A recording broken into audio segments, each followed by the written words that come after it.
Today, we are not only supplying this one milk and milk products actually outside, but we have become next to the Gujarat, Bharat, this one, the biggest dairy industry in the country. And with the recent incentives given, the farmers are going in for more and more of this type of activity.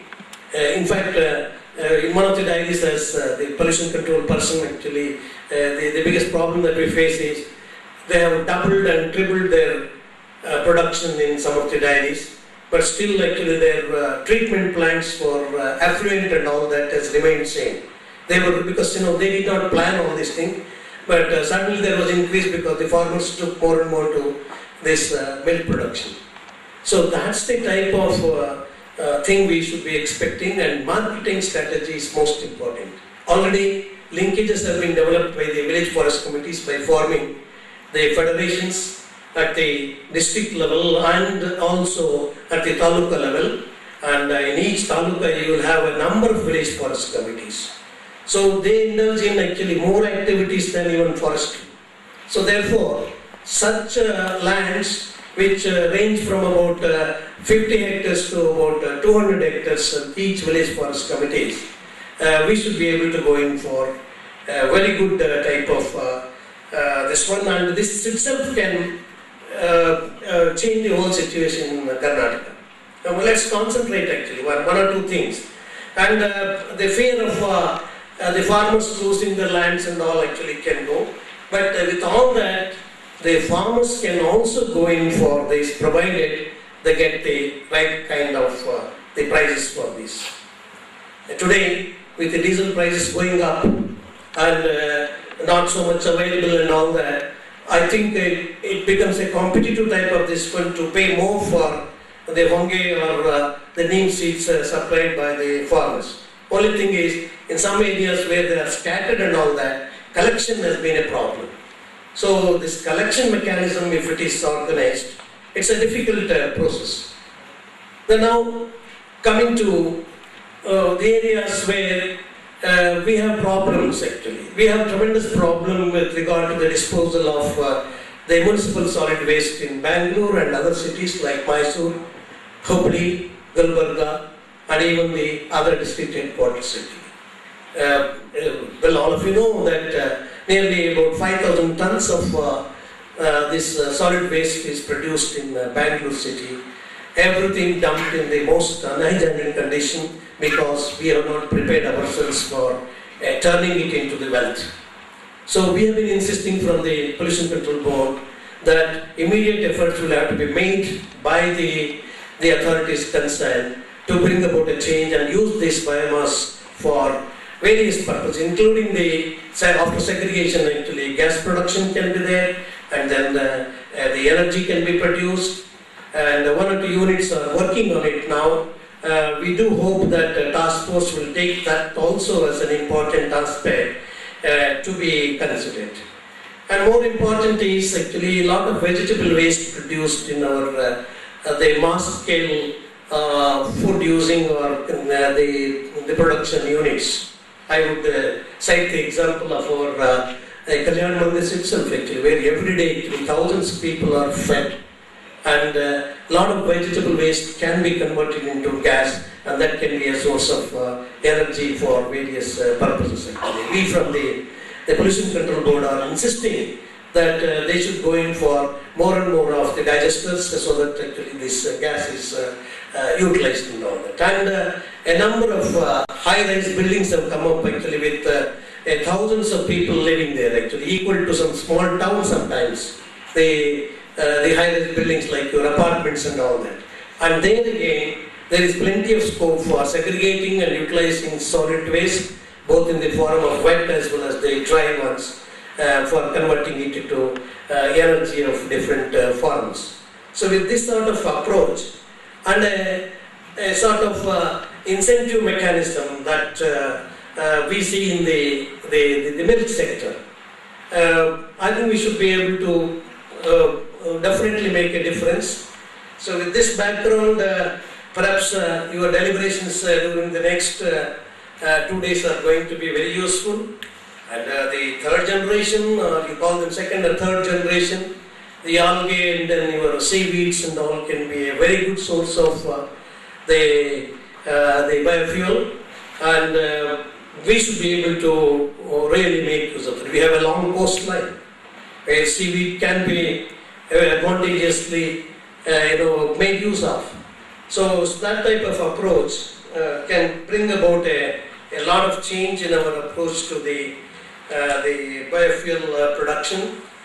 And I for one would say that any sort of a small help needed from the Pollution Control Board for a small research works that is to be taken up, which would contribute for the decrease of emissions or the pollution through these the natural sources like oil seeds and all that. We would be happy to even support such ventures. With this few remarks, and a wonderful presentation has been made through the keynote address by Dr. Ramakrishna. I'm sure your 2 days of deliberations will bring about a lot of good results, and we will be most happy if you also consider the pollution control as an important aspect that should be researched in the biofuel sector. Thank you very much for giving me an opportunity to be with you. Namaskar.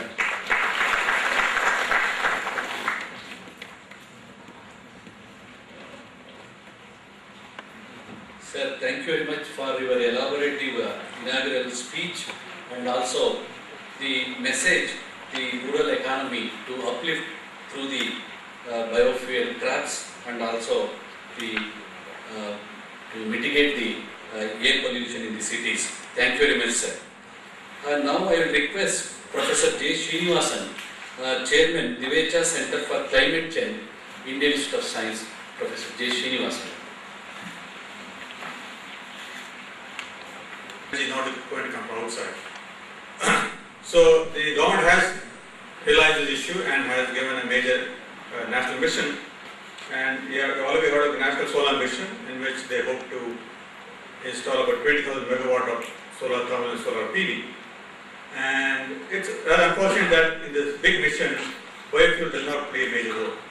And I think that's partly because of the feeling that the efficiency of conversion from solar energy to fuel in biofuel is not very high, so the land requirements are very large. So that's one of the concerns. But it must be clear that for the transport sector of the country, you will need liquid fuel or gaseous fuel. There is no other choice. PV and solar thermal won't help you that much. So there should have been a national mission on biofuel. It's not there, but I'm very happy that the state of Karnataka has taken the lead. And I remember that almost 15 years ago, when Professor Udupi Srinivasa proposed the idea of biofuel, there were a lot of skeptics, both in our institute as well as outside. But now I'm happy to see that majority are convinced that this is a very viable option, but needs a little more work both in taking this to the market and doing more fundamental work. But there is now no doubt that this will play an important role in meeting future energy needs. And what I would like to say is that this is a good start here. We have made this year with the help of these three agencies to start the workshop, but I would like to see from next year a regular annual feature of this kind of workshop, preferably national, so that we also get to hear from other people in this country who are doing work in this area, so that we benefit by input from other players. And secondly, I would like to see a large involvement of engineering colleges. Now, in Karnataka itself, there must be at least more than 200 engineering colleges, and they have to play an important role, because producing seed is only one part. From seed to oil, oil to the device which is going to use the oil, there's a lot more to be done, and you integrate the whole activity. So I hope the next year when we have such a workshop, a lot more engineering colleges do participate. And I also hope that the student project program of KCST, major focus is given to biofuel. And I think we can easily ensure that young people, engineering colleges, take this issue very seriously by making sure that more projects related to biofuel is funded generously from the Karnataka State Council. So with that, I thank the organizer for inviting me, and I wish the workshop all the best. Thank you.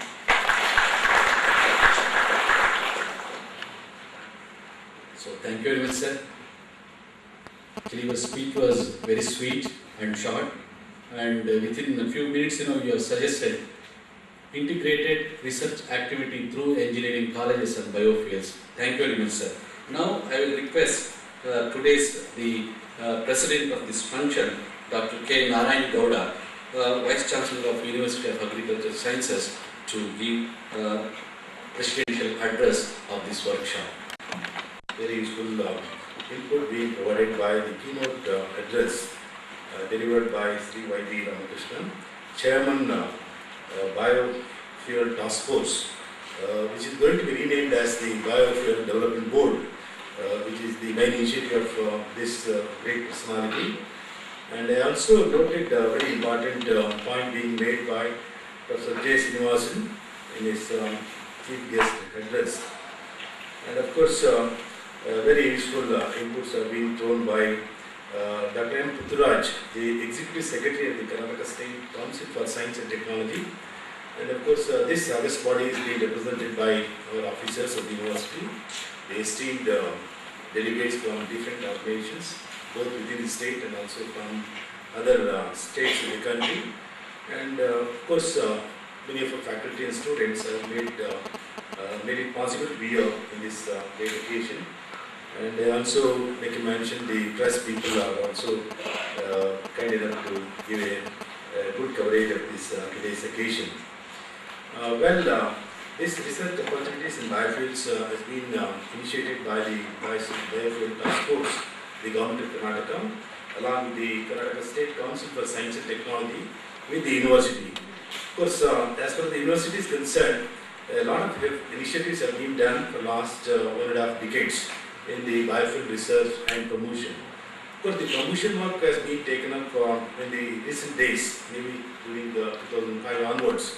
But almost 5 years back from that, we had made some research efforts in generating, identifying and standardizing the varieties that are available in the important biofuels of this area, particularly in Bungemia, Neem and Ipe, including Simuruba and the Jetopa. Of course, as far as the university efforts are concerned, in the first instance, way back in 2005, I myself had an opportunity to associate one of the rural biofuel resource project, wherein along with my 3 of the colleagues, Dr. Balakrishna Gowda, Dr. Prasanna and Dr. Rajana, we did a lot of work in how to promote this particular technology. I'm sure when it comes to the question of promoting the high-tech interventions, it's not going to be that difficult. But low-moving technology like the biofuels is a very, very tedious task. In fact, we took almost nearly 3 months to motivate the farmers to come forward to take up this type of technology by the farmers. And later on, we thought just promoting the technology may not be going to have a lasting solution. We should be able to find the organized arrangement to ensure the continued adoption of the technology and also ensure the end-to-end issues to be taken up by the farmers. For that reason, we started promoting the Biofuel Growers Association. In fact, I am proud to make a mention here. This association has given us a lot of confidence to look for not only the promoting of this one, but also venturing on other types of even the high-value interventions, so that end-to-end issues can be addressed. My one message to this body is, unless we take up any intervention addressing end-to-end issues, perhaps we will not be able to help the farmers to realize the full benefit of the technology. This is the area that is required to be addressed, so that the farmers can really take care of even the marketing aspect. In case there is scope for export opportunities or other things can also be looked into. This is what is was possible, and this has given a higher confidence. Even when we start going for the biofuel park at Austin, most of these initiatives were being taken forward, and our colleagues who are working there, they are more comfortable to start quite a number of associations. If I am correct, as many as 365 farmers associations have been started in the Austin area, with promoting more than 8,000, 8,70,000 seedlings, and it is mainly because of this organized arrangement. The second advantage is even the start of the nursery becomes more meaningful if there is an organized arrangement. If the farmers were to depend on the Department of Forestry and other things, you all know that the Forestry Department normally establish the nurseries in one packet of the taluk or in one end of the area.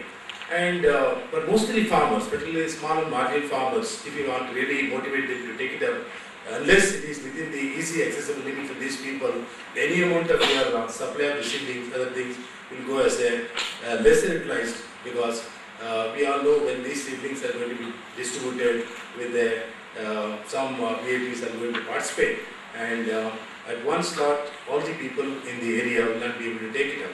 And again, it will not be so opportune time for most of the people to plant it also. On the other hand, if the seedlings are available within the easy access of a farmer, perhaps even the smallest marginal farmer or even neo-marginal farmer will be able to take up that type of plantation, and the success rate will be also much higher. This is one message I would like to make a mention here. The start of the associations will give this type of opportunities. So the second advantage is the management of the technology in terms of processing and procurement. In fact, most of the charges will go away for the overhead charges of the procurement. And what the network arrangement, what we did in the project area is to get to the milk societies. And this has enabled to collect the biofuels at a very, very nominal rates, and the maximum profit margin was given to the farmers. This is another experience that we were able to find out.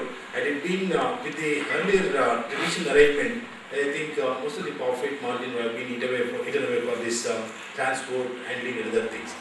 Then the third one is the processing. As the processing is concerned, we could able to take up at a very, very conservative expenditure involving the available machinery as you know, and also the local people who are easily available. So all these things we could able to ensure the whole production of this particular biofuel at a very reasonable cost of production, and we thought this type of model can be looked in elsewhere also. And one particular thing I would like to make a mention, the management of the whole gamut of technology needs to be looked into. Most of the time, we look at from the technological perspective, we need to go a little forward from a management aspect of the technology, then the sustainability could be ensured. And our Prithviraj was making a mention, this forum should also look into the sociological implications of research in the biofuel development as a whole. I, being a social scientist, fully agree with him. Had a fortune to interact with the farmers when we wanted to promote this biofuel technology way back in 2005 and 6.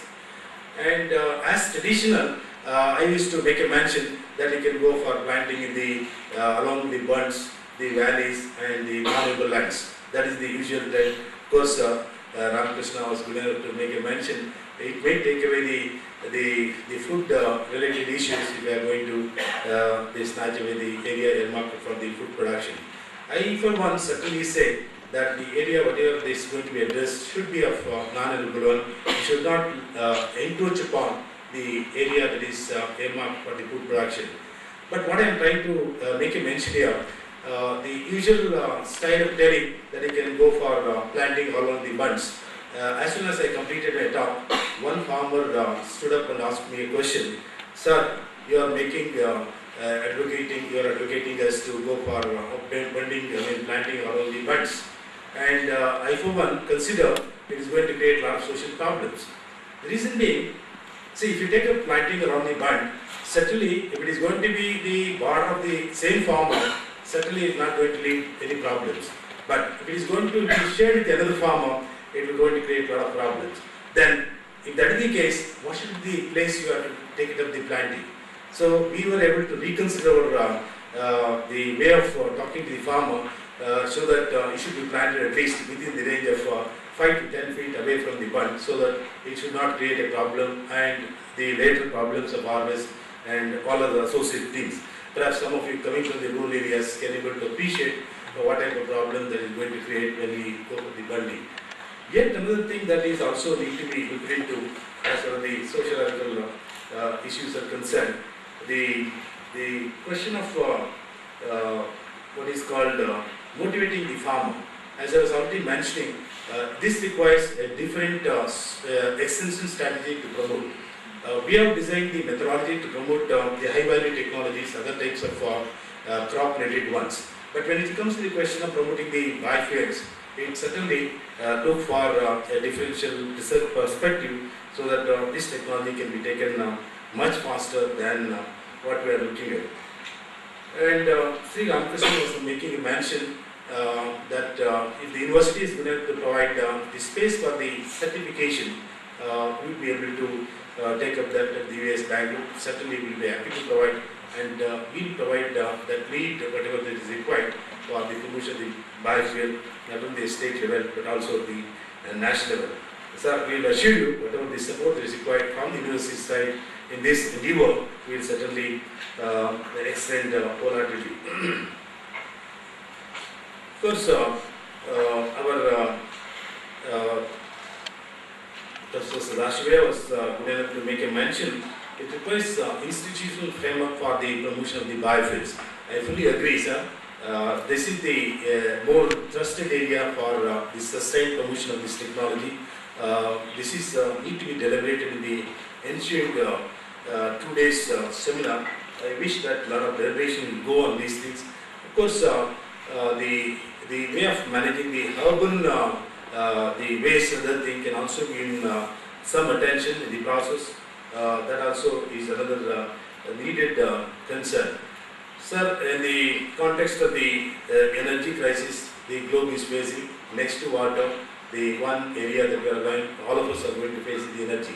And any contribution from the renewable energy is going to contribute in the context of sustainability. And certainly what is going to be contributed from these biofuels is going to have a long-lasting effect. With this, I thank the organizers for having given me an opportunity to share some of my thoughts and experiences on this biofuel. And I wish this seminar will come out with very valuable research outcome that can be used for our future application. Thank you.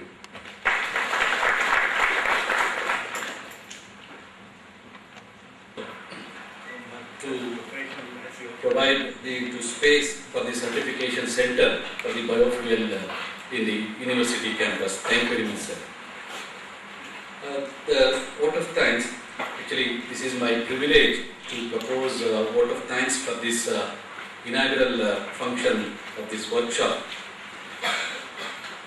I sincerely thank Mr. Sadashivaya, the Chairman, Karnataka State Pollution Control Board, for making himself available in spite of his busy schedule for this inaugural function.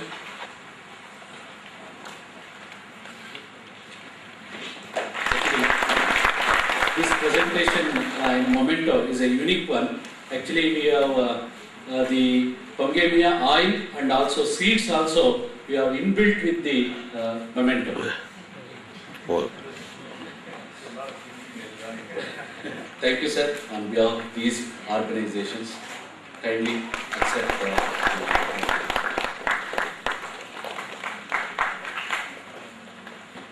I thank Professor J. Srinivasan for accepting our invitation to be the chief guest of this function, and also he also happens to be our council executive committee member, and also he is providing the guidance in technical and also day-to-day activities of the council, and at present is a secretary of our council. So I sincerely thank you, sir, for making to participate in this inaugural function. Thank you once again, sir.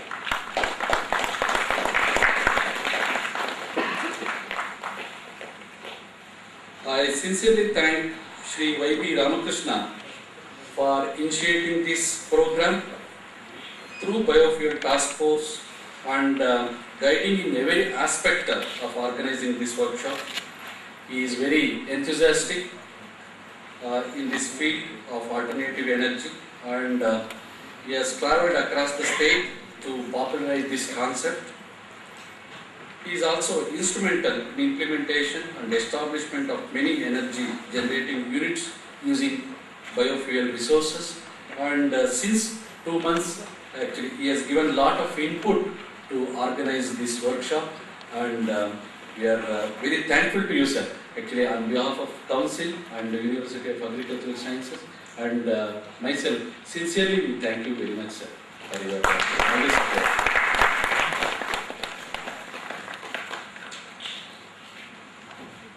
Actually, I thank Dr.